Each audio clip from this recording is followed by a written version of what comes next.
Even when you feel low, you can still go. Even when you feel slow, you can still go. Even when there's no hope, you can still go. I never answer to no, man, I still go. Go, go, go, go, go, go, go, go, go, go, go, go, go, go, go. Hustle hard, hustle every single day. I'll be making moves till I'm buried in my grave. To the system, I don't wanna be a slave. I've been doing shit my way, or the highway. And in the driveway is a nice way.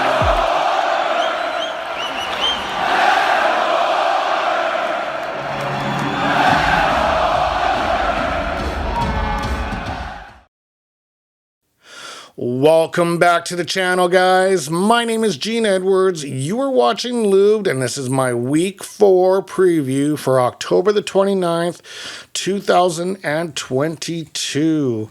The Edmonton Oilers will be taking on the PREDS, Devils, and Stars this week, and I'm going to give you all the breakdown of those games. We're also going to talk about the Evander Kane non-goal and my dismay to the officiating on that whole travesty of events that took place. And I'm going to start things off by talking about a former Edmonton Oiler defenseman by the name of Ethan Bear. Ethan Bear was traded to the Carolina Hurricanes. What was it? When was he traded? July 28th, 2001 for Warren Foegele. The trade kind of went both ways for, both teams. They didn't really exactly get amazing results out of both players. However, Warren Foegele is still on the team. But the Carolina Hurricanes on Thursday night traded him to the Vancouver Canucks. And I can kind of see it because Ethan Bear has not played a single game yet this year. The Carolina Hurricanes have depth beyond any means on the blue line.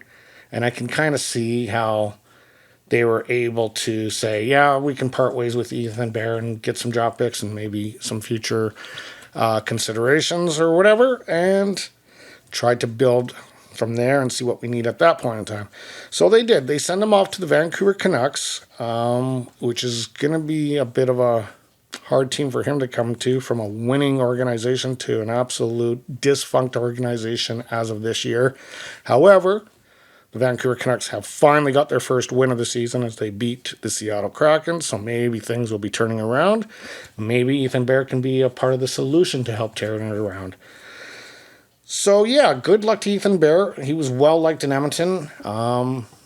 I think he'll do very well in Vancouver, and just hopefully he doesn't do well against us as he continues his career.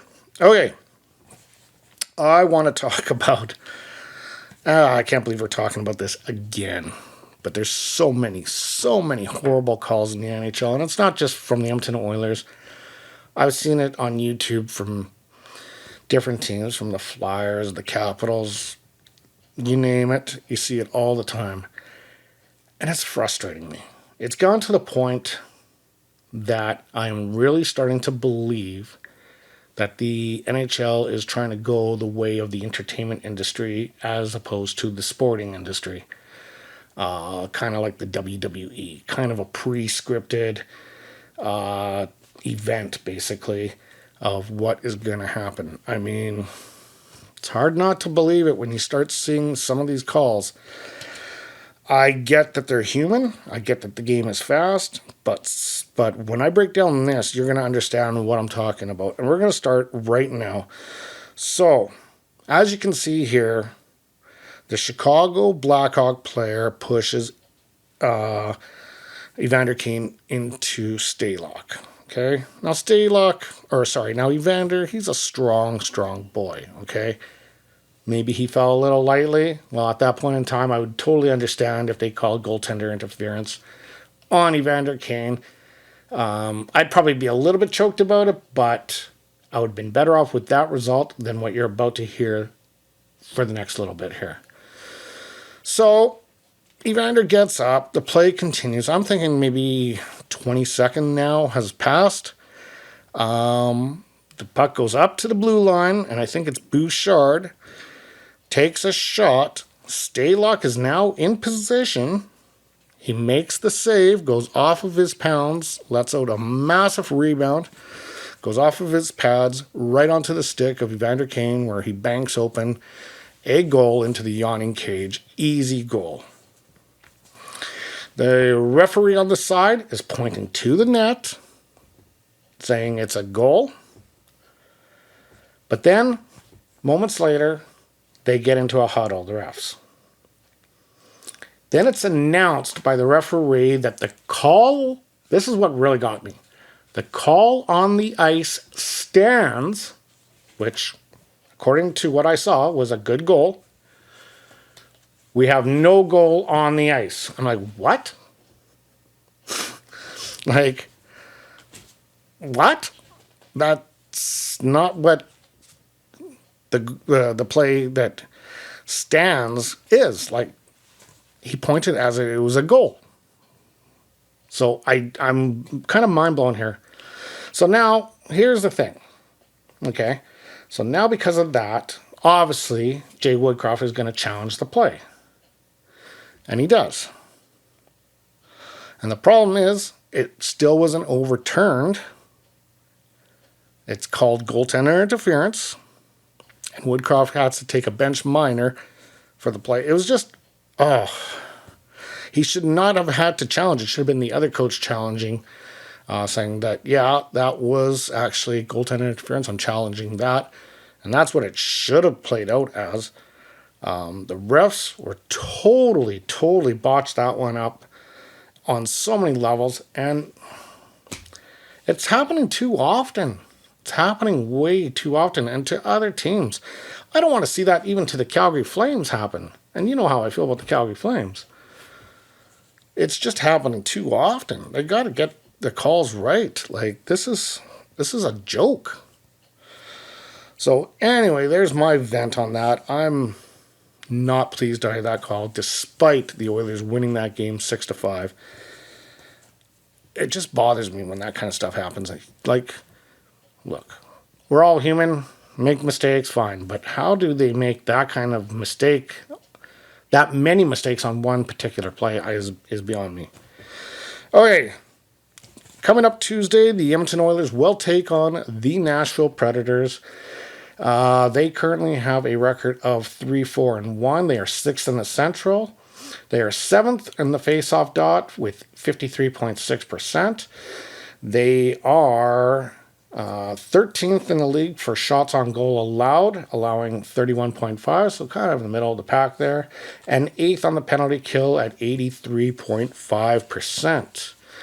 They then take on the New Jersey Devils on a ceremonial night, as the Edmonton Oilers organization will induct for the first annual hockey or Hall of Fame, Edmonton Oilers Hall of Fame, Ryan Smith and Lee Fogland. So it's a special acknowledgement to some players that maybe not good enough to have their banner risen, but were definitely key cogs in the oil machine over the years.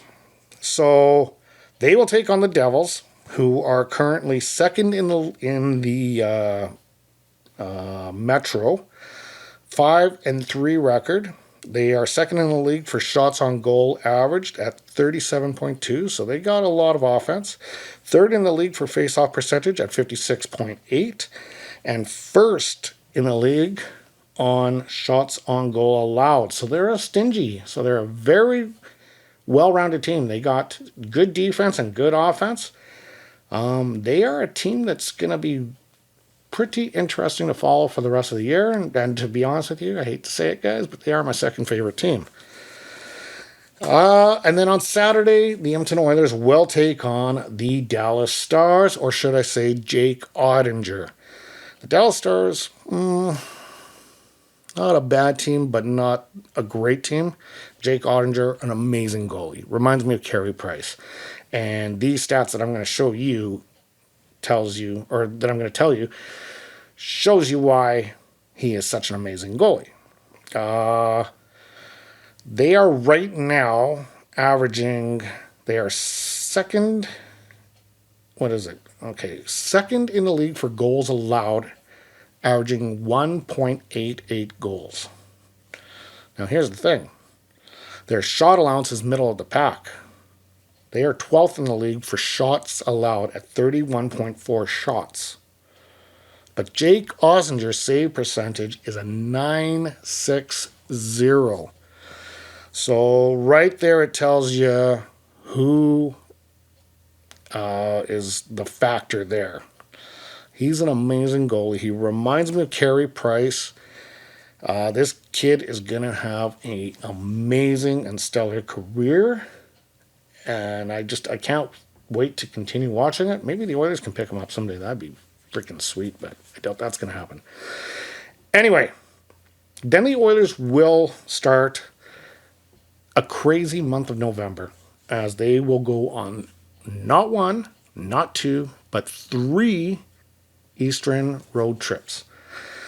And it's kind of brutal because there's a couple of them where they come back for 1 or 2 games and then they back out east. So this November is going to be a tough month as far as travel goes. Pretty sure this team is going to get tired. They're going to have to find a way to manage their rest. We'll see what happens. But anyway, guys, Battle of Alberta tonight. Edmonton, Calgary, game number 2. Only one more after this, as the NHL, for the first time in its history, has decided to have the Battle of Alberta only 3 times. I don't know what their thinking was on that. But regardless, enjoy it while we have them. Tonight is game number 2. It'll end, I believe, at the end of December for the season series, and it should be a good one. Both games, of course, are going to be in the Saddledome in Calgary, as the one and only game that they had was last weekend.